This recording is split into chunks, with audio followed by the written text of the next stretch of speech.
My 2.5-year-old dog has always pulled on the leash. I've tried everything I can think of: gentle leaders, no pull harnesses, and playing red light, green light. She won't stop and she chokes herself in everything. It breaks my heart to see her gagging. What can I do? Oh, wow. I mean, everyone, if you could just like drop a wave emoji if you have leash problems, like who doesn't have leash problems with their dogs? Just like drop a little wave in the comments. I mean, seriously, this is such a common problem, right? Leash, yes, hi, yeah. So leash problems are really typical, and this user, I'm sure, is not alone in their struggle with trying to leash train their dog appropriately. It can be really tough to get a dog to participate with us on a walk. What I always try to remind my clients is your walk with your dog starts before you've even left the house. So usually if I see leash behavior that's this bad, right? Where it's like, I'm doing everything I can.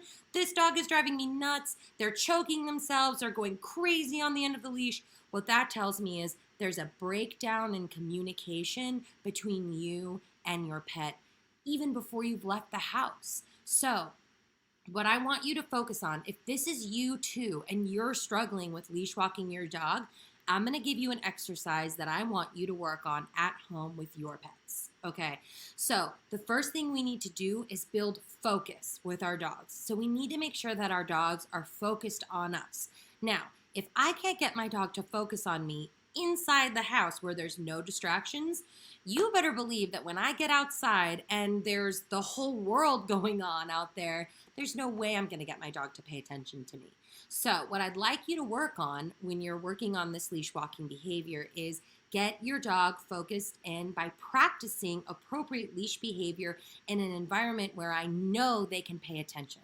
So I want you to grab your leash, leash up your dog, and take them for a walk around your living room. I know that sounds really silly, but if you can't have a successful walk inside with your dog not pulling you like crazy, then there's just no way that you're going to have a successful walk with your dog outside. So leash up your dog, get them into a sit first. That's the first thing you want to do. Create structures and boundary. Now, I know you all know how to do sits because I've watched tons of sit exams on Dogo, and you guys are killing the sit game. So we get our dogs into that nice sit. We're going to present their equipment, leash them up, and give them some cookies just for taking the leash while being seated. Then we can walk around our living room, down the hallway, and so long as our dog stays right here, right in this magical little box where we'd like them to exist when we walk, I want you to reward your dog. Now, rewards don't only look like food. It can also look like attention, praise, and love. So I want you to have a conversation with your dog. And I know this is going to sound weird, but honestly, when I'm leash training my dogs, I look like a crazy person because I'm walking down the street and I'm just chatting with them. I'm like, oh my goodness, you're such a good dog. The weather's so beautiful today. Look at these flowers. And people literally look at me like maybe I have 3 or 4 heads, but I don't care because I'm leash training my dog.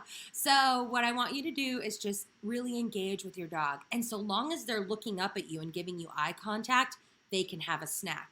What that does is build a bond between you, your dog, and their leash, which teaches them in a controlled environment that a desirable leash behavior is one where they're not pulling and they live right next to you. If we can get our dogs to kind of start building up that focus and it just becomes normal for them to walk next to us, look into our eyes, and not pull to get rewarded, that's going to drive that behavior. Because as with all training, reinforcement drives behavior. So if you're reinforcing your dog for the right behavior, which just means rewarding them for doing a good thing, then guess what? You're going to get that dog to do that good thing over and over and over again. Because when I pull, I choke myself and it's very uncomfortable. But if I walk next to you and I look up into your eyes and you're talking to me like a crazy person, then I'm going to get snacks. What do you think your dog is going to opt to do more? They're probably going to want to walk next to you. So if you're working on a better leash relationship with your dog, start working on it inside your home first, where there are no distractions. And then take that outside. Go to your yard Work in your driveway. I mean, in the hallway. If you live in an apartment building, work in your hallway, just up and down the hall. If they can walk with you, engage with you, give you eye contact, and earn snacks for not pulling, bingo. Now we're on the right track. Then we can make the exercise harder by moving it to a high distraction environment.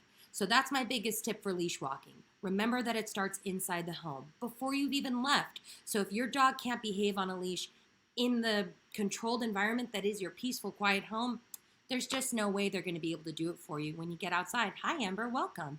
All right, let's go on to our next question. Now,